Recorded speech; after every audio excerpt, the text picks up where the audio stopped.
up, brother? What up, man? How you feel? Listen, man, I can't complain. All is well. How are you doing?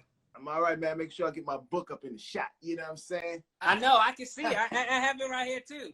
Oh, my man. My man. My man. Hey, man, listen, I just want to say thank you so much for coming on the show tonight. We have a lot to talk about. You know what I'm saying? I'm so excited, looking forward to it. But first up, I want you to, before we talk about the book, because I know that's the focus of tonight, but I want you to take us back to you as a radio host, because I don't think a lot of people don't know how you got started, like, in this industry. So if you can, like, just take us back to your beginning and how you got in, for anyone watching who's, you know, trying to get their start and who's just coming up in the business. Oh, all right. Well, yeah, no doubt, man. So I got started back in the 90s, man. I was 19 when I first started in radio. Jeez. Yeah. So started off in radio back in my home city of Baltimore, Maryland. Heritage radio station, V103, which is no longer around. But that's where I was able to kind of get my chops just, you know, started in that field. Hungry young cat. You know, started off as an intern and then matriculated my way up the ladder, which was funny because while I was still in college, I think I was a junior at the time. Okay. I was doing Saturday mornings on like while everybody else, you know, was trying to learn how to, you know, learn about radio while we were still in college. I was actually doing it, you know, there, and so it was kind of like it was just like the best on-the-job training I ever had. So, you know, when I get back to class and I'm taking classes, I'm already well advanced and ahead of everyone else. So that was that's how I got my start, man. Started off in Baltimore. Went from there while I was still in college. I ended up going to 92Q Radio 1 in Baltimore. Was there until I graduated in 98. And then in 1999, I got my first full-time radio job in Cleveland, Ohio. Doing nights at WENZ 107.9. That didn't last too long. I know how it is. Yeah, I probably was there like less than a year, man. Because I just was so spoiled, I guess, in the essence of what I was doing back home in Baltimore. Yeah. And opportunity came to present itself, so I came back to Baltimore.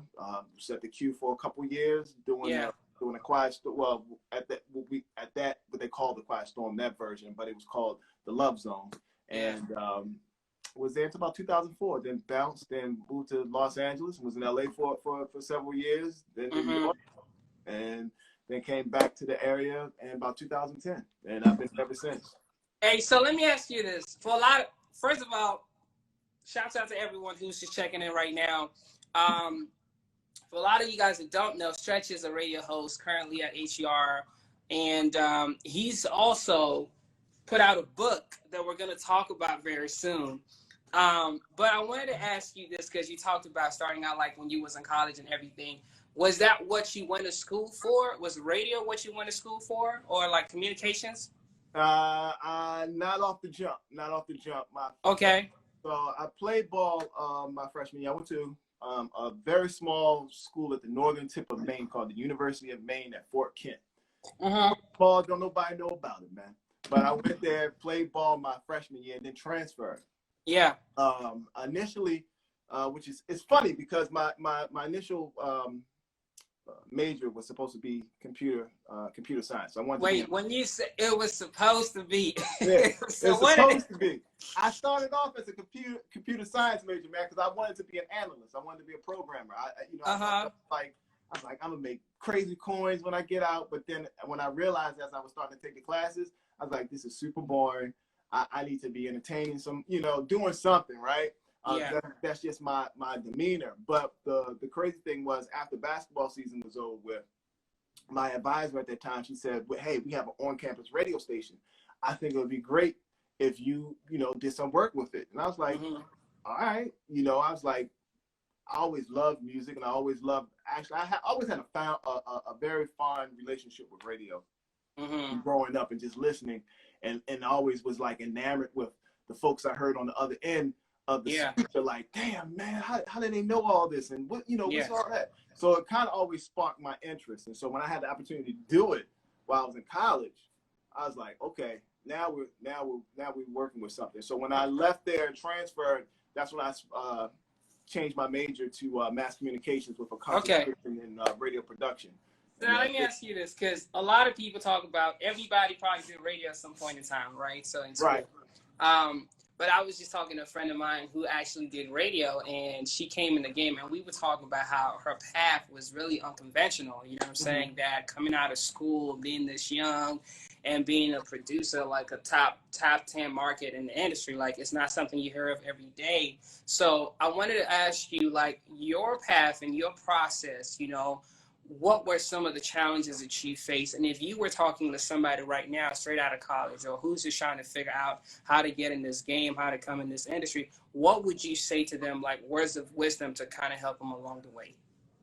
I would just say simply, man, know your worth. You know what I mean? Because the game has definitely changed, from when I was 19 in 1997. Yeah. Or, what I'm saying? 90, the game has definitely changed. So I would say, be hungry, be respectful, right, be mindful, because this thing, like this industry it's here today, gone tomorrow sort of thing. So it's like while you're hot, while you're in it, make sure that you're setting yourself up for your next level of success, whatever it may be. You know what I mean? Yeah. I always kind of attribute radio to like being in the best worst relationship you ever had in your life. You know what I'm saying? It's like it gives you all what you want when you have it, but then it could take it all away from you, but then you want it back so much. So it's just like it's a gravitational pull. You know what I'm saying? So I would say just be like I said, be hungry, be open-minded, and listen, because a lot of times cats come into the game and they think, well, I got, so and so many followers on this and that. Now, that's cool and everything. Don't get me wrong. You know what I mean? Unfortunately, that's where the game is kind of changing. But if you can't take those followers and turn those followers into listeners, you're just another person with a lot of followers. Okay. So don't get caught up on all that stuff, man. And respect the craft. That's the whole thing. Respect the craft, because if you respect the craft is going to respect you back, and you'll be able to soar. Absolutely. Now let me ask you, because you just talked about setting yourself up for the next level of success, whatever that is. Would you say that this was like that next move for you? Like talk to me about how you actually got into like writing, like this book. I've actually been reading it, and it's interesting. We're gonna talk a lot about it, but I mean, how did this come about? Like, were you always a writer? Like, how? Yes, actually, I was always a writer, man. I thoroughly enjoyed the reading. You know what I'm saying? Like, I love reading. I love creating. And it was interesting because I had a teacher in high school. Her name was Miss Efron. Beautiful woman, British lady. And she inspired me so much. In essence of like Ulysses. Well, my real name's Ulysses. She was like, Ulysses, I just want you to keep doing what you're doing. Keep writing your short stories. I want you to read this book. I want you to do that. So it was just so dope of her to, see something in me that I was I was just doing it because I just, thoroughly enjoyed it. But she saw something else. And so it wasn't until I had this idea for the book when I was back doing radio in Baltimore doing the Love Zone. And I always would just get the craziest calls, like some of the craziest calls from people that would tell me some of these weird ass stories. And then I would sit there and I'm like, this is crazy. I would take notes. But then it's kind of like art imitating life. You know what I'm saying? Because I would hear these stories, and then I had some interesting things that happened along with me along the way. And so it really wasn't until I moved to LA, I started taking this creative writing class at UCLA that that brought out the initial sort of blueprint for the book.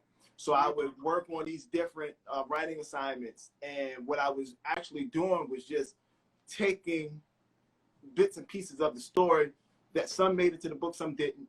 But I was sort of starting to kind of like workshop the book more or less. And so Now, when it took me 13 years to write the book. 13 years. Yeah. Why? Well, I mean, life happens, bro. You know what I'm saying? Because it's a process. I know. Yeah, it's a process, and it's a process. And for me, it was like, okay, I still needed to live life a little bit. You know what I mean? Yeah. Like, you know, when I moved to Los Angeles, I was still in my 20s, late 20s. Yeah. Going into my 30s. Yeah.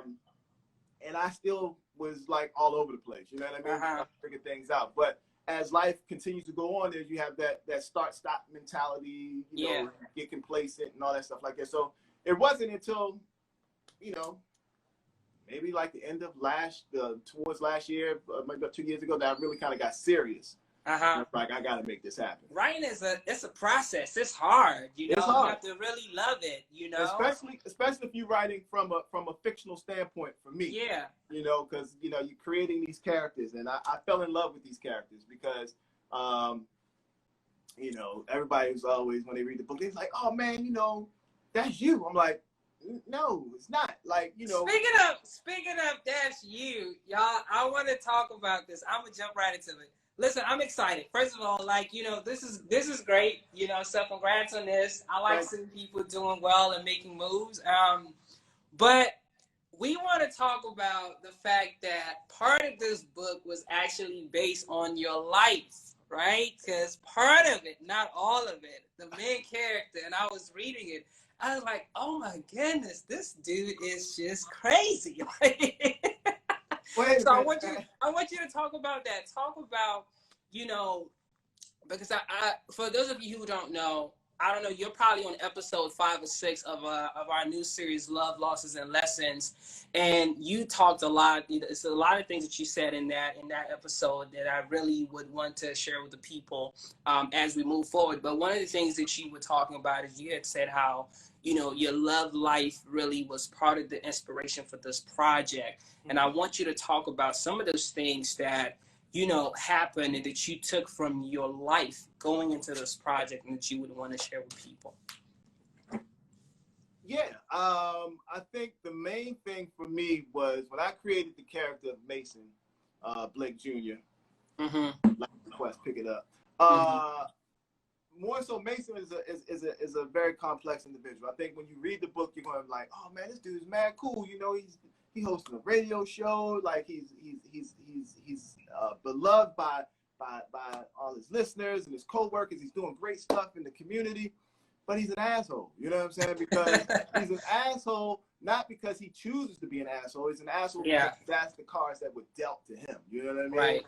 Like he has, and I don't want to give everything away with the book. No, we don't. Read the book, but he has, you know, issues when it comes to, you know, being vulnerable and letting his guard down, letting people in, because he was hurt, you know, by, you know, someone that he ultimately really put a lot of weight and onus into a relationship with the person that hurt him.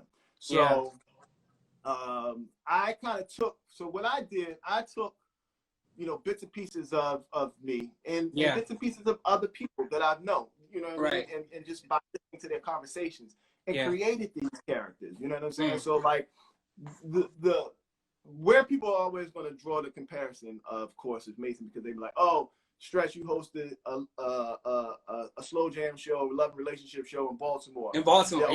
Yes, that's the same. That's the same. That's right. You know what I'm saying? But then also, you know, to pull the curtain back, I am letting bits and pieces of me through. You know what I'm saying? Because in my 20s and my 30s, I was a fuck up. You know what I'm saying? When it came to relationships, you know what I mean? I had vulnerability issues. You know, definitely was afraid to, you know, let people in because I kind of got caught up in my own sort of in my head with certain things. And yeah, I mean, Let's those are talk the things about that those are the things that affected me. right. Let's talk about that for a second, because I've been thinking a lot about it, thinking a lot about like being vulnerable as men, you know, and I wanted to ask you this question because I was thinking about it, even as I went back and watched Love, Losses, and Lessons again. Your episode is not out yet, but I went back.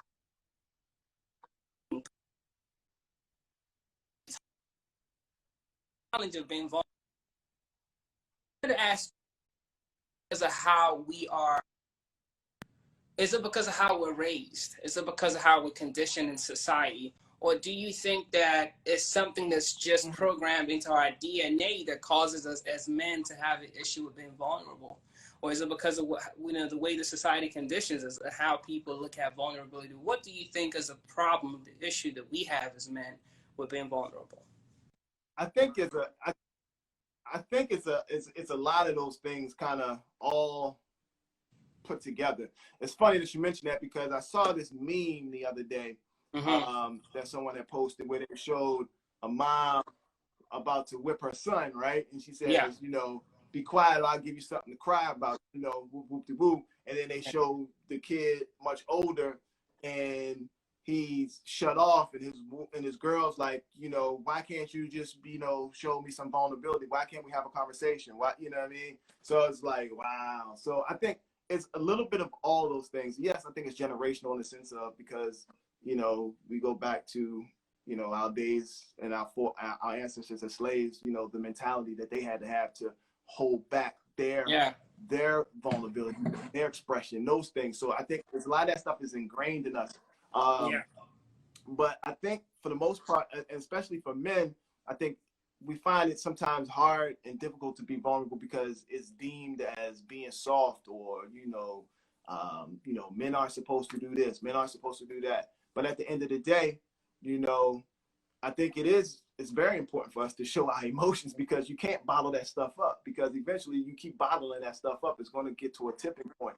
It's kind of like the analogy of an old tea kettle, man. You know, you're steadily having that water boil and boil and boil, and eventually it's going to get to that point where you're going to hit that whistle. And when that whistle goes, that means it's go time. And so it's important for us, whether you write down whatever's, you know, affecting you, or you know, go to counseling or you see a therapist. I mean, those are beautiful things that we had the opportunity that our ancestors did not have. So let's take advantage of that stuff because, you know, it's important, man. It's important. I'll let you go.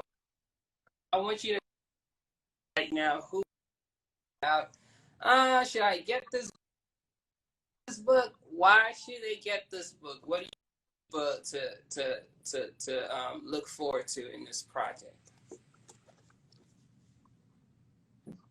I'm glad that you said that, Lysious. I think everybody should get Last Request. If you are looking for a story that embodies love, laughs, redemption, tomfoolery, if you're a lover of music, especially 90s hip hop and R&B, and it'll take you back into a time where everything was easy breezy in your life, but you still just love a good love story. The Last Request is something that you need to pick up.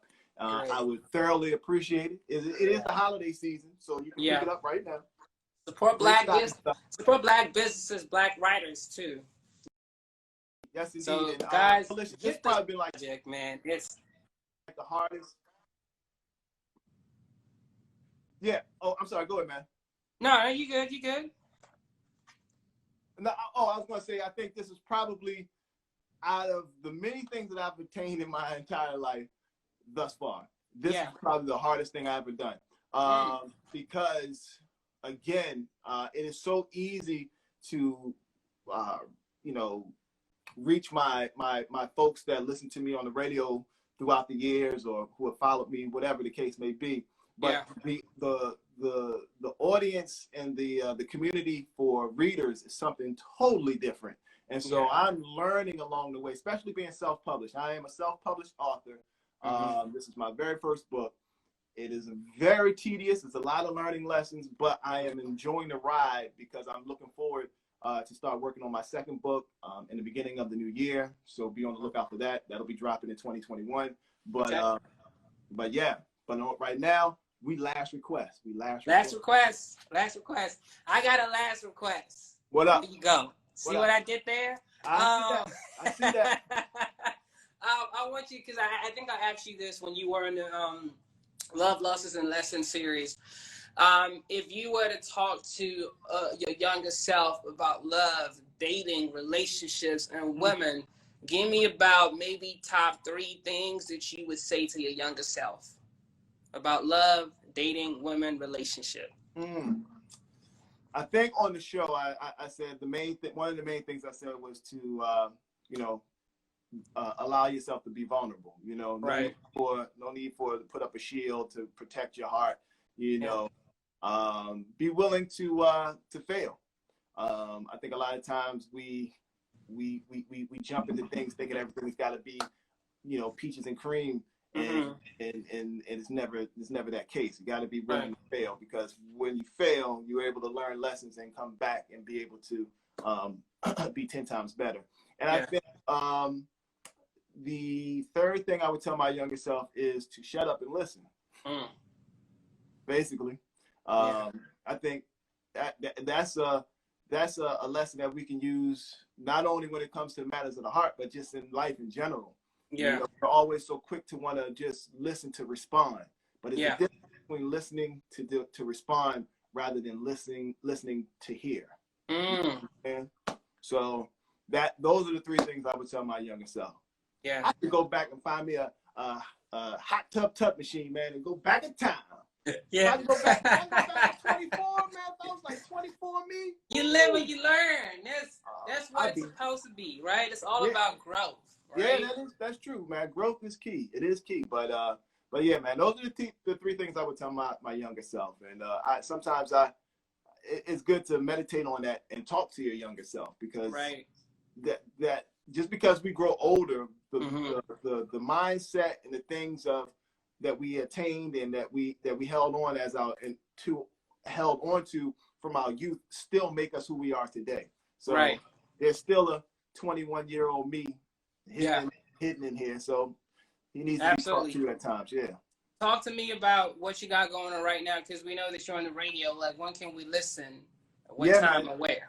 You can catch me every other Sunday. Yes, every other Sunday on WHUR from 2 until 7. I'm loving it. I've been there for almost 4 years now. So love the whole crew over there doing big things. But also, outside of that, I would love if everyone, follow me on Instagram at Stretch G. And check me out on Wednesday nights. I do a little series called Dope Chats with Stretch, where similar to what you're doing, Lysious, like we talk to other creative folks out there. I like to talk to other authors and musicians and even get into some politics every once in a while, and just give an opportunity for people to have a platform. And it's good, especially during this period that we're in right now with COVID, to have conversations like this so we can stay fresh and keep our mentals together. Absolutely. Listen, man, thank you so much for coming on the show tonight.